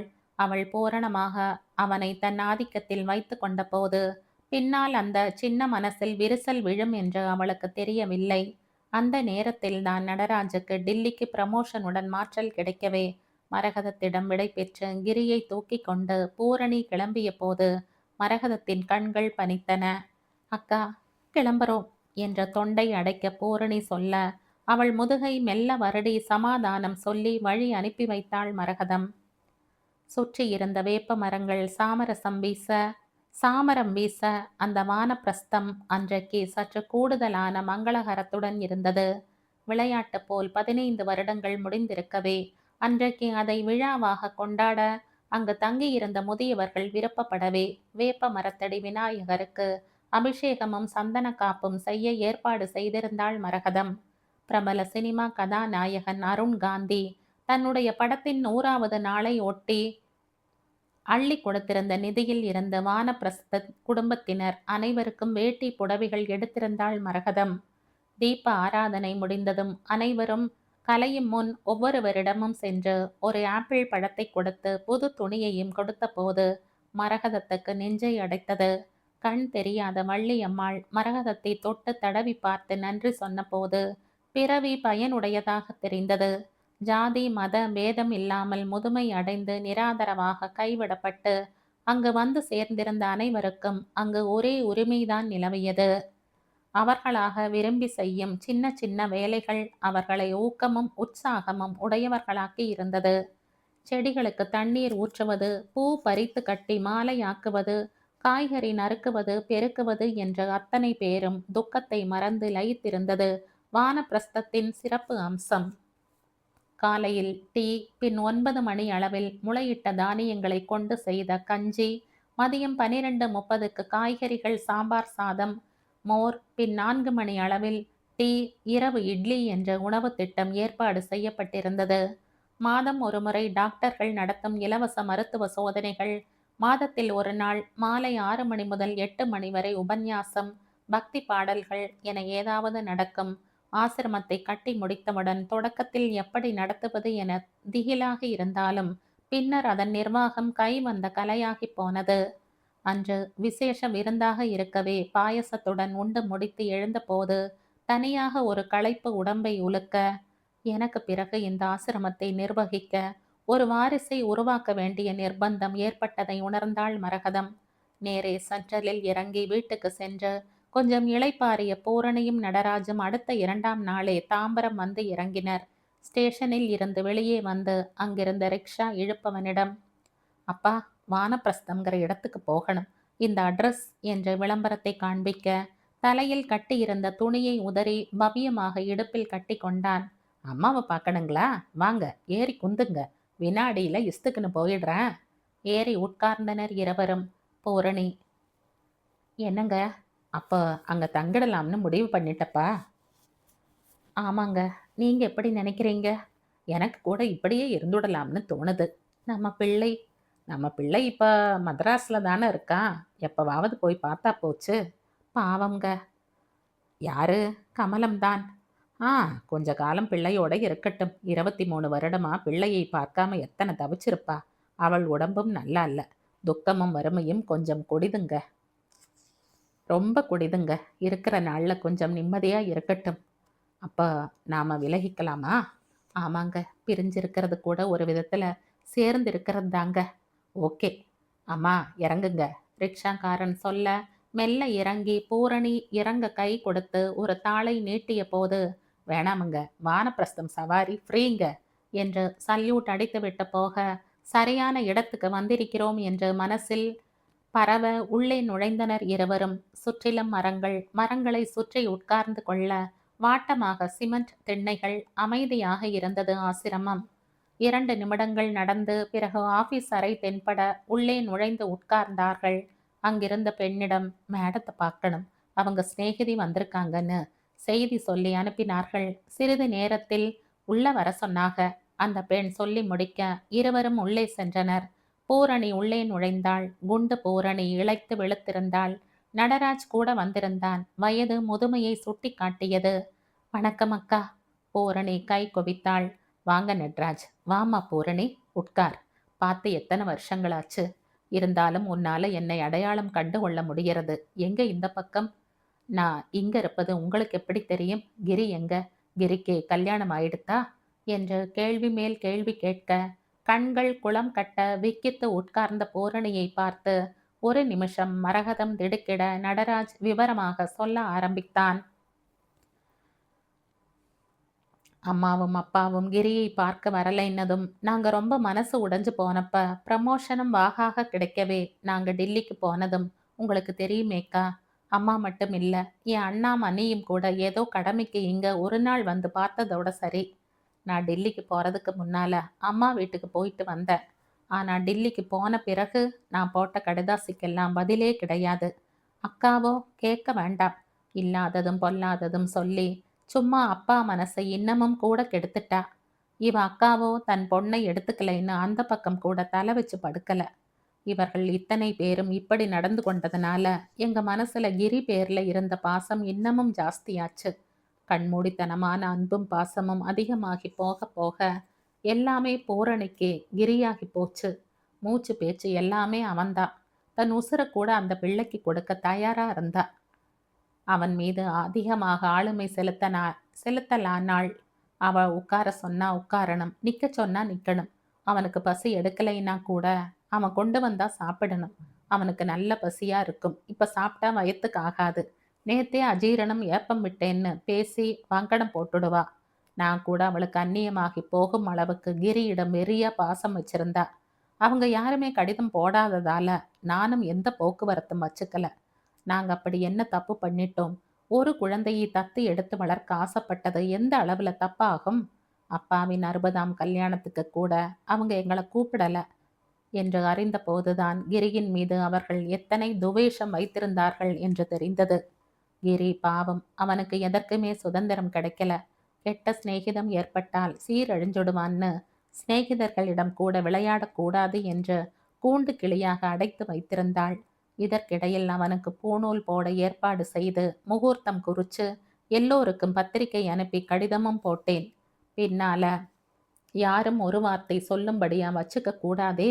உங்களுக்கும் பத்திரிகை அனுப்பினேன். ஆனா உங்ககிட்ட இருந்து எந்த பதிலும் இல்லை. டில்லியிலேயே பூணூல் நன்னா நடந்தது. உறவுன்னு யாருமே வரலை. தீர்க்கமா சொல்லப்போனா உறவுக்காரர்கள் எங்களை ஒதுக்கித்தான் வச்சுட்டா. எல்லாருமே கைவிட்டு போறப்ப பகவான்கிட்ட ஏற்படும் அதிக பக்தியா கிரி மீது எங்கள் பாசம் இன்னும் இறுகி போனது. ஆனா பூணூல் கல்யாணத்து வந்திருந்த என் நெருங்கிய சிநேகிதன் ரகுவின் மனைவி டில்லியில இருந்த அவள் தோழியிடம் பேசும்போது அந்த சிநேகிதி எங்கள் பக்கத்து பிளாட் ஆகி போகவே சற்று அதிகமாகவே பேசிவிட்டாள். கிரி பக்கத்து ரூம்ல இருக்கிறதை கவனிக்காம, நீ கவலைப்படாதே ஜானு, உனக்கு பெண் குழந்தையா வேணுங்கிற தத்து எடுத்துண்டா போச்சு. தோ இப்ப இன்னைக்கு பூணில் போட்டுக்கிறானே கிரி, அவங்கூட என் கணவர் கன்னியாகுமரியில இருக்கிற அவர் சகோதரர் மூலமா தத்து எடுத்துண்ட பிள்ளைதான். நடராஜுக்கும் பூரணிக்கும் குழந்தை பிராப்தம் இல்லைன்னதால என் கணவர் தான் பண்ணி வச்சார். இவனோட அப்பாவுக்கு 4வது குழந்தை. தகப்பன் இவன் தன் தாய் வயிற்றில் இருக்கிறப்ப ஓடி போயிட்டானாம். பாவம் இவனை பெத்தவ. குழந்தைக்கு கொடுக்க பால் இல்லாமல் வறுமை தாங்காமல் ஆசிரமத்துல கொண்டு விட்டுட்டாளாம் என்று பேசுவதை தன் காதால் கேட்டுவிட்டான் கிரி. நல்ல வேளை பூணூல் வைபவம் முடிந்து போயிருந்தது. ஆனால் இத்தனையையும் அவன் காதில் வாங்கின்றதை எங்க கிட்ட காண்பிச்சுக்கல. சாயந்தரம் எல்லோரும் போய்விட அவன் முகம் மட்டும் சுரத்தில்லாமல் இருந்தது.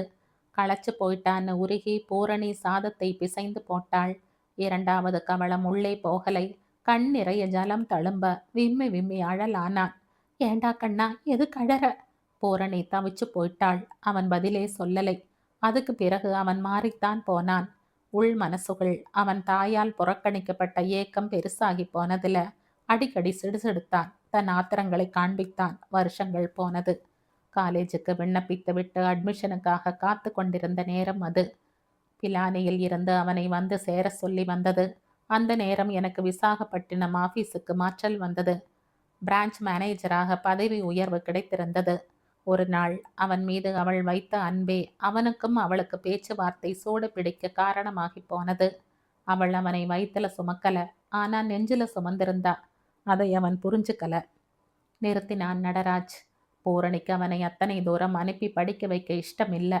4 வருஷம் பிரிஞ்சிருக்கணும். இந்த நேரம் பார்த்து விசாகப்பட்டினத்துல பதவி உயர்வுடன் மாற்றல்.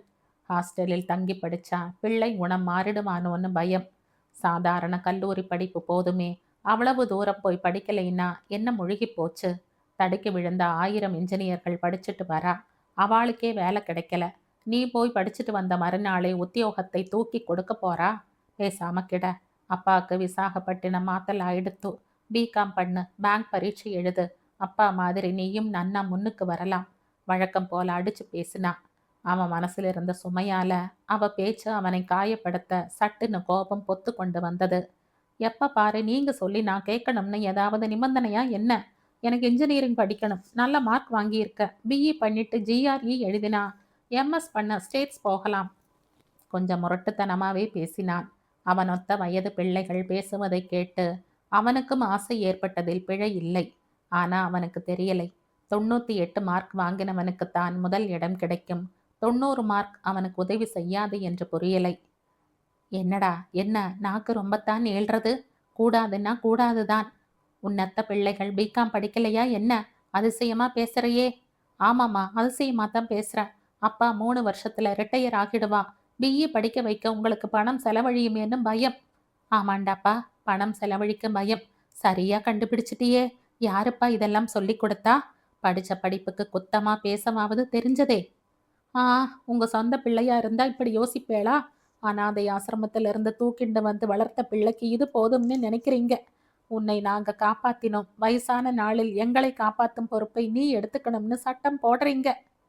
சம்மட்டியால் அடித்தார் போல் ஆனது பூரணிக்கு. என்னடா, என்ன சொல்ற? ஒளர்றையா? நான் ஒன்றும் ஒளரல. என் அப்பா நான் அம்மா வயித்துல இருக்கிறப்ப ஓடி போனவன். என்னை பெத்தவ பாலுக்கு கூட வழி இல்லாம மற்ற 3 பசங்களை காப்பாத்த என்னை அனாதை ஆசிரமத்தில் விட்டுட்டு போயிட்டா.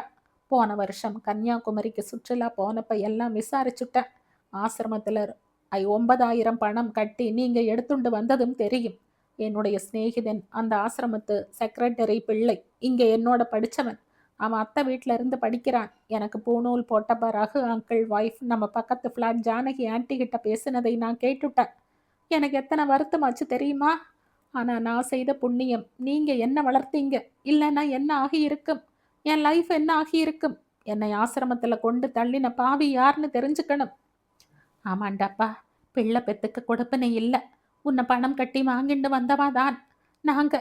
எங்க பிள்ளையா இருந்தா பிஇ படிக்க வச்சிருப்போம். எங்களுக்கு செலவழிக்க மனசு இல்லை. அப்படித்தான் உன் காதுல எட்ட விடாம எத்தனையோ பாதுகாப்பா வச்சிருந்த இந்த செய்தி உனக்கு தெரிஞ்சிட்டா என்ன பண்றதுன்னு மட்டும் யோசிக்காம இருந்துட்டோம். நான் சுமந்து உன்னை பெறலதான். ஆனா இன்னைக்கு வரைக்கும் இனிமேலும் நீதாண்டா எங்க பிள்ளை. உன்னை பிரிஞ்சிருக்க மனசு இல்லாம நான் பேசிட்டேன். ஆனா நீ அதை எடுத்துட்ட விதம் வேற. எங்க போராத காலம் என்று படபடப்பாக பேசிய பூரணி விசும்பி விசும்பி அழலானாள். அன்று அந்த நேரத்துக்கு சமாதானமாகிவிட்டாலும் இவன் மனசுல என்னை அம்மானு ஒத்துக்காம புறக்கணிச்சு விடுவானோ என்ற தார்மீக பயம் அவள் நெஞ்சை விட்டு போகலை. பிகாம் சேர்ந்தான். இடையே ICWA முடிச்சிட்டான். சர்வீஸ் கமிஷன் பரீட்சை எழுதினான். டில்லியில் போஸ்டிங் கிடைச்சது. பழகின இடம் வசதியாகி போச்சு. இடையே நாங்கள் விசாகப்பட்டினம் மாசம் முடித்தோம். நானும் ரிட்டையர் ஆனேன். அந்த வருடமே கிரி கன்னியாகுமரிக்கு டிரான்ஸ்ஃபர் வாங்கிட்டு போயிட்டான். போகிறதுக்கு முன்னால எங்களை வந்து பார்த்து என்னை பெத்தவளை பார்த்து ஏண்டி என்னை கொண்டு ஆசிரமத்தில் தள்ளின, நான் என்ன பாவம் செய்தேன்னு கேட்காம விடமாட்டேன். நீங்க இல்லாம போயிருந்தா, எடுத்து வளர்க்காம இருந்தா என் வாழ்க்கை என்ன ஆகியிருக்கும் என்ற பீதி என்னை விட்டு போகலை. நான் வந்து விடுவேன் அம்மான்னு சொல்லிட்டு தான் போனான். 2 வருஷம் ஓடி போனது. எப்பவாவது நினைச்சுண்டு பார்க்க வருவான். ஆனா அந்த 2 வருஷமும் கடினமா உழைச்சான். கால் போன இடங்களில் எல்லாம் தேடி விபரம் சேகரித்திருக்கிறான். அவன் மனசுல ஒரு வெறி, அவன் அம்மாவை பார்க்கணும்னு. அது நியாயமானதுதான். மிருதுவான அவன் மனசு அவன் தாயின் செய்கையை ஏற்றுக்கொள்ளவில்லை. ஒரு நிமிஷம் நடராஜ்.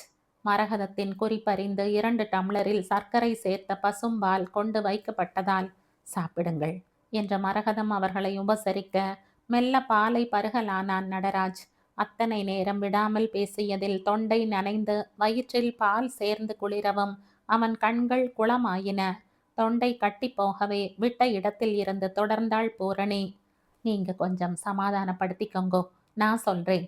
கண்கள் எதிரே இருந்த ராமகிருஷ்ண பரமஹம்சர் படத்தில் லயிக்க நெஞ்சின் பிரவாகம் அடை திறந்து சொல்லாகி வழியலாயிற்று.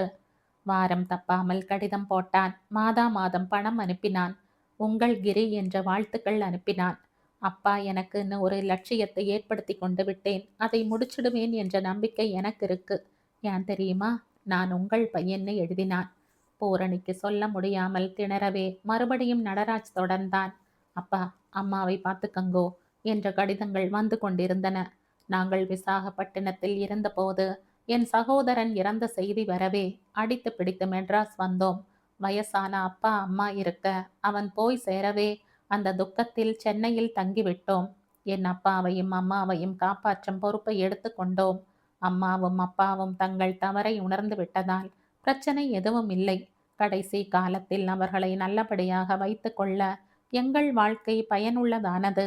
ஆனால் அவர்களும் அதிக நாள் இருக்கவில்லை. என் அண்ணா செத்து போனது பெரிய அடியாக விழவே அம்மாவும் அப்பாவும் போய் சேர்ந்தனர்.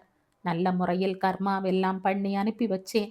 இப்படி எனக்குண்டான கர்மாவை நல்ல முறையில் பண்ணத்தான் கிரி அப்படி நடந்து கொண்டானோன்னு கூட ஒரு சமயம் தோன்றும்.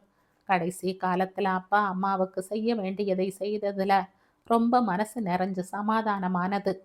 நடராஜ் தொண்டை கமறி தடுமாற தண்ணீர் கொண்டு வந்து தந்த பூரணி விட்ட இடத்தில் இருந்து தொடரலானாள். உள்ளுக்குள் நான் நொறுங்கி போயிருந்தேன். கிரியை பிரிந்து என்னால இருக்க முடியாது என்ற பலவீனம்தான் அவனுக்கும் எனக்கும் பிரச்சனை ஏற்பட காரணமானது. அதை அவன் புரிந்து கொள்ளாமல் என்னென்னவோ பேசிவிட்டான். ஆனால் அவன் ஏன் அப்படி பேசினான் என்று புரிந்தபோது அவனை சமாதானப்படுத்துவதில் என்ன அர்த்தம் இருக்கிறது என்று நான் பூரணமாக தெளிந்தபோது கிரி திருப்பி வந்தான். அம்மா, நான் உங்களை பார்க்க ஞாயிறு காலை வருகிறேன் என்று தந்தி அடித்திருந்தான். அன்று என் மனசு பட்ட பாடு வார்த்தைகளால் சொல்லி விளக்க முடியாதுக்கா. அவனுக்கு பிடித்த தேன் குழல் உருண்டையும் மைதா கார பிஸ்கட்டும் செய்தேன். கெட்டியாக பருப்பும் காரக்கறியும் வடகம் பொரித்து போட்ட மோர் குழம்பு செய்து சூடு ஆறாமல் ஹாட் பேக்கில் நிரப்பி வைத்தேன். சின்ன குழந்தையிலிருந்து முட்டை பாயசம்னு பிரியமா கேட்பான். ஜவ்வரிசி பாயசம்னு சொல்ல தெரியாது. அதனால் ஜவ்வரிசி பாயசம் பண்ணி வைத்தேன். சுவாமி விளக்கேற்றி பூ சாற்றினேன். சரியா 7 மணிக்கு வந்து விட்டான். அம்மா, கன்றின் குரல் கேட்ட தாய் பசுவாய் பாய்ந்து வந்தேன். கிரிதரா, என் செல்லமே, அம்மாவை விட்டு போக உனக்கு எப்படிடா மனசு வந்தது? என்னை புரிஞ்சுக்காம என்னென்னவோ பேசிட்டியே. நீ எத்தனை வேண்டும்னாலும் படி. இந்த 2 வருஷம் இடைவெளி எனக்கு நிறைய பாடம் கற்றுத்தந்து விட்டது. கண்ணா, இழைச்சு கருத்து போயிட்டியே. சனிக்கிழமையில எண்ணெய் தேய்ச்சிக்கிறது இல்லையா? கண்ணெல்லாம் சிவந்திருக்கே. பிதற்றினேன். பாசம் பிதற்ற வைத்தது. பாசம் சறுக்கி விட்டது. பாசம் குப்புற தள்ளியது. பாசம் மனசை நெகிழ வைத்து கண்ணில் மழை பொழிய வைத்தது. பானை செம்பின் ஜலம் கவிழ்த்து முடிய தெளிந்து எழுந்தேன். காஃபி கலந்து கொடுத்தேன். சாப்பிட்டவன், அப்பா, சாரிப்பா. சிநேகிதனாக நடராஜின் தோளை அணைத்து கொண்டான். அம்மா, சொல்லுடா. என் மீது கோபமாம்மா? என்னவோ அந்த நேரத்தில் என் மனசுல சூன்யம் இருந்தது. என் சிநேகிதர்களும் என்னை தூண்டி விட்டனர். மனசில் மாசுபடிய விதவிதமா பேசிட்டேன். மன்னிச்சுக்கோமா ப்ளீஸ். கோபம் இல்லடா ராஜா. என் பிள்ளைகிட்ட நான் கோவிச்சுக்க முடியுமா? அம்மா, என் லட்சியத்தை செய்து முடிச்சிட்டேம்மா. என்னடா? வயிற்றை பிரட்டி எடுத்தது எனக்கு. மெல்ல நானும் அவரும் நிமிர்ந்த போது வாசலில் ஒரு வயதானவளும் ஒரு பெண்ணும் நிற்பதை பார்த்தோம். மாமி, உங்க பெண்ணை அழைச்சுண்டு வாங்கோ என்றான். கையில் ஒரு பெட்டியும் பையுமாக வறுமையின் கோலத்தை முகத்திலுமாக அப்பிக்கொண்ட அவர்கள் உள்ளே நுழைந்தனர். இவா யார் என்பது போல நான் பார்த்த நேரத்தில் மனசுல பொறி தட்டி உசுப்ப கிரியின் முகத்தில் அந்த தாயின் சாயல் தெரிய விக்கித்து நின்றபோது, மாமி, இவர்கள்தான் என் அம்மா அப்பா. புதியவளுக்கு எங்களை அறிமுகப்படுத்தினான் அவன். அவன் பேச்சு எனக்கு புதிராக இருந்தது. அவர்களையும் உள்ளே அழைத்து உட்கார சொல்லி காஃபி கலந்து கொடுத்தேன். சட்டென்ற களத்தில் குதித்தான் கிரி.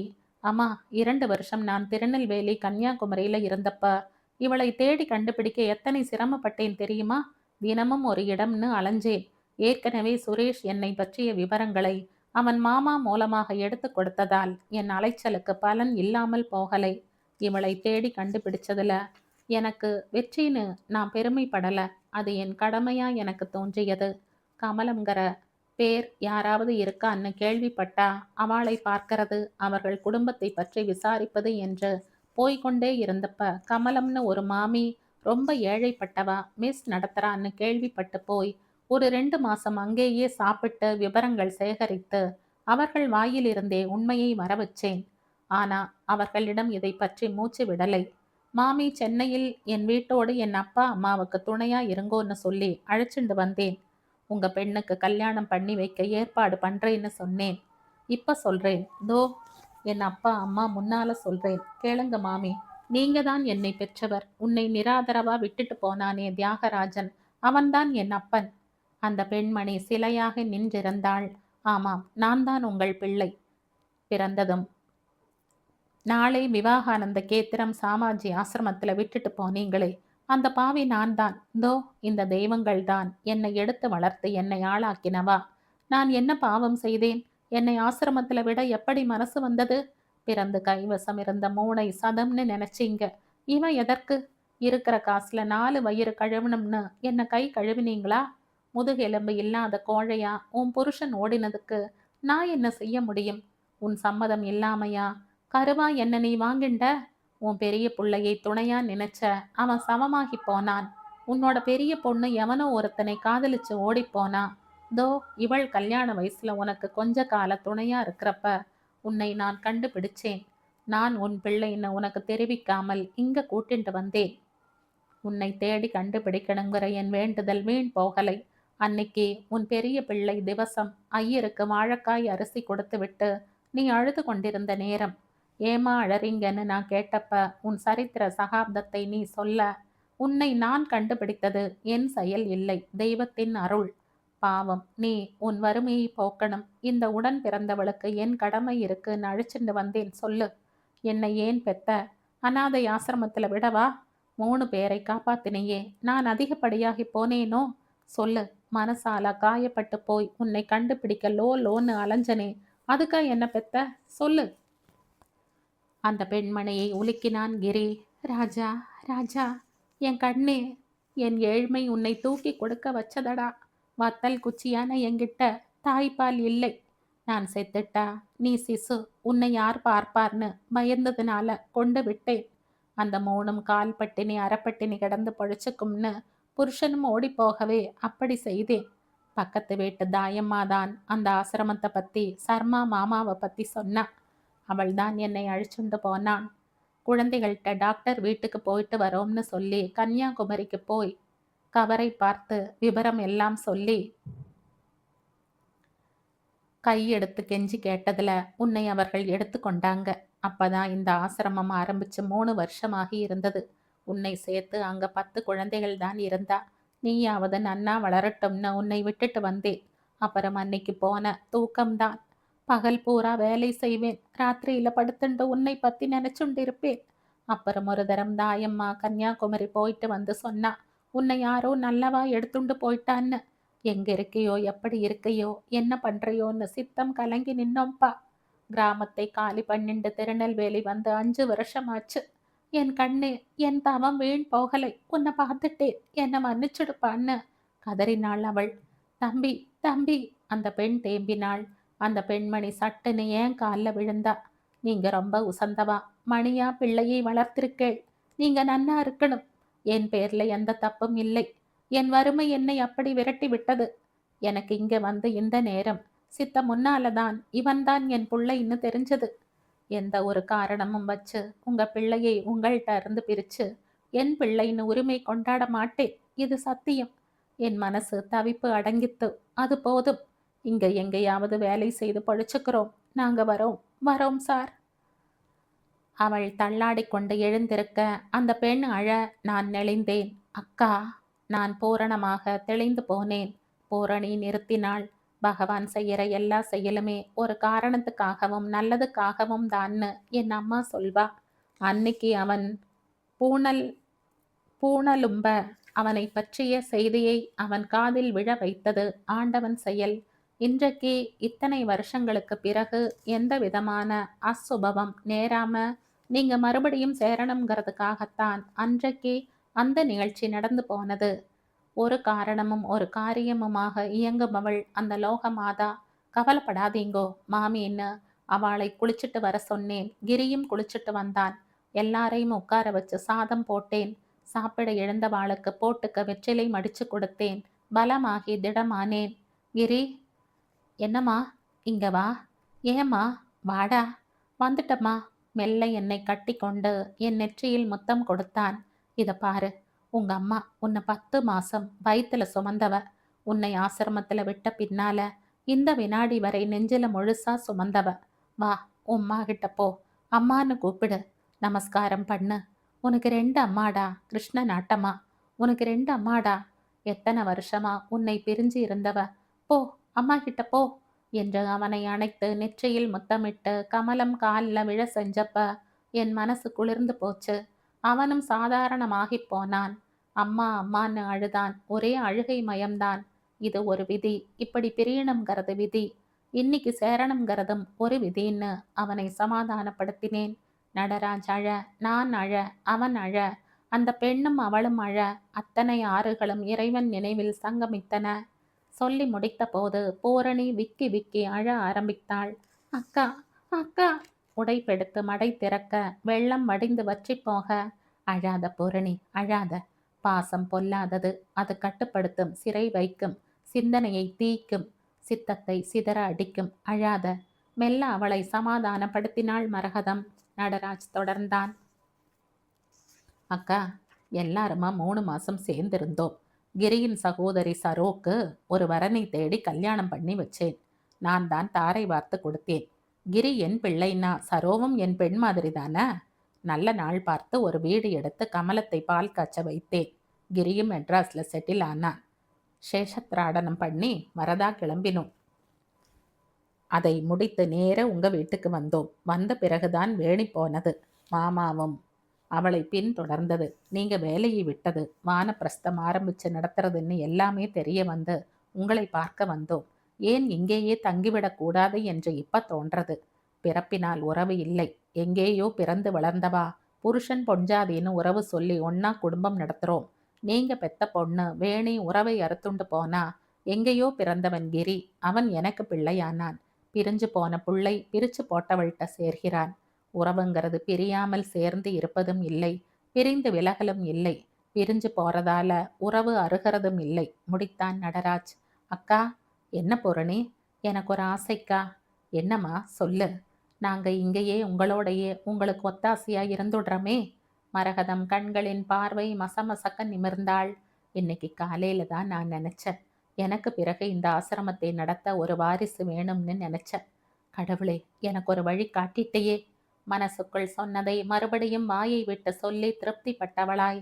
பூரணி, நிறைய துக்கப்பட்டு மனசால் அவதிப்பட்டு நான் பலவீனமாயிட்ட. புறக்கணிக்கப்பட்டவர்களுக்கா, ஒதுக்கப்பட்டு நிராதரவா ஆகி போனவர்களுக்கா இந்த வானப்பிரஸ்தம் ஆரம்பிச்சேன். அந்த நாள்ல ராஜாவெல்லாம் ராஜ்ய பரிபாலனம் பண்ணி முடிச்சுட்டு கடைசியில பிள்ளைகளுக்கு முடிசூட்டி ராஜ்யத்தை அவா கையில ஒப்படைச்சிட்டு ராஜ ரிஷிகளின் மார்க்கத்துல வனத்துக்கு போய் தவம் செய்வதும் ரிஷிகளுக்கு பணிவிடை செய்வதும் ஆகிய தாமதத்தை செய்து கடைசியில் முடிவை ஏற்றுக்கொள்வதுதான் வானப்பிரஸ்தத்தின் தர்மம் என்பர். இப்பத்தான் எல்லோரும் இந்நாட்டு மன்னர்னு ஆகிப்போச்சு. வீடே ஒரு ராஜ்யம்தான். வீட்டை பரிபாலனம் பண்ணி பிள்ளைகள் வளர்ந்தவுடன் அவர்கள் உணர்வுக்கு மதிப்பு கொடுத்து அவர்களிடம் குடும்பத்தை ஒப்படைத்து தானா விலகிக்கிறது தான் நல்லது. தானா விலக நினைக்கிறவாளுக்கும் பிடித்து விலக்கப்பட்டவர்களுக்குமாக இதை ஆரம்பிச்சேன். இதை ஆரம்பிச்ச பிறகு நான் கர்ம யோகியாகி விட்டேன். முடிஞ்ச மட்டும் சர்வீஸ் பண்ணலாம்னு முடிவெடுத்தேன். உலகம் ரொம்ப கலங்கி போச்சு. ஜென்ரேஷன் கேப்னு பெரிய பாதாளமா பள்ளம் விழுந்து போச்சு. சிறியவர்கள் பெரியவர்களின் வயசுக்கு மதிப்பு கொடுப்பதில்லை. வயசை விட்டு தள்ளு, ஒரு அனுபவங்கிறதுக்கு கூட இங்கு அங்கீகாரம் இல்லை. வயசான வாளுக்கும் விதரணை இல்லை. விஞ்ஞானம் மெய்ஞானத்தை மறைச்சுடுத்தோ. அதே நேரத்தில் பெரியவர்களும் ஆளுமையை விடுவதில்லை. அவர்களின் சர்வாதிகாரம் சிறியவர்களை சிறை வைத்து சிந்தையை தேய்த்து விடுகிறது. விட்டு கொடுத்தல் எனும் மனப்பான்மை இரு பக்கத்திலும் வேண்டும். அது இல்லாமல் போனதால உறவுகள் இருந்தும் அனாதைகளா ஒரு நாள் அத்தனை பேரும் ஆகி போகின்றனர். அதனாலதான் இந்த வானப்பிரஸ்தம் உருவானது. வா பூரணி, வாங்கோ நட்ராஜ். இந்த வானப்பிரஸ்தம் இனிமேல் உங்களுக்கும் சொந்த வீடாகிறது. நீங்க 2 பேரும் எனக்கு துணையா இருக்கணும். இந்த ஆசிரமத்தின் பொறுப்பை ஏற்று நடத்தணும் என்ற பூரணமான மனசுடன் அவர்களை ஏற்றுக்கொண்ட போது மரகதத்தின் மனம் நிச்சயமாகி இருந்தது. வானப்பிரஸ்தத்தின் திறந்த கதவுகள் அவர்களை உள்ளே அழைத்து மூடிக்கொண்டன.